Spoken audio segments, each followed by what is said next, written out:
Jinsiy aloqa tez bo'lishidan ko'ra uni uzoq bo'lishiga ham katta muammo bo'lishiga mumkin. Hozirgi vaqtda ko'p uchraydigan holatliklar yoshlarda jinsiy aloqa vaqti 30-40 minut, hattoki 1 soatgacha borishlik.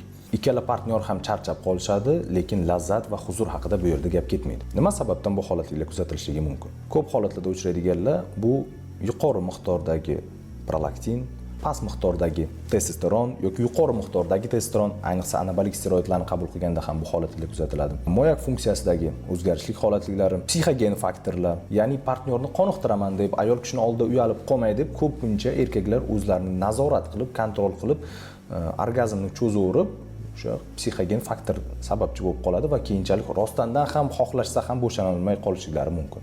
Bunday holatlar ham juda ko'p uchrab turadi. Undan tashqari, yoshlarimiz orasida ko'p tarqalgan sintetik narkotiklar ham afsuski bunga sabablardan biri bo'ladi. Ayniqsa, hattoki tabiiy deb iste'mol qiladigan marixuana ham ko'plab urologik muammolarga va bu holatda o'sha uzoq vaqt bo'shanib bilmaslik holatlarga ham olib keladi.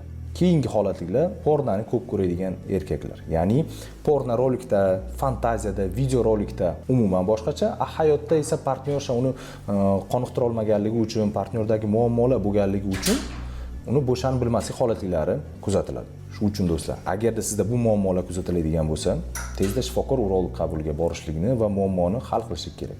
Chunki bu holat bora-bora erektil disfunksiyaga, hayotdan lazzat olib bilmasligi, jinsiy aloqadan bo'ladigan lazzatni chetga surib qo'yib, muammoli holatlarga olib kelishligi mumkin.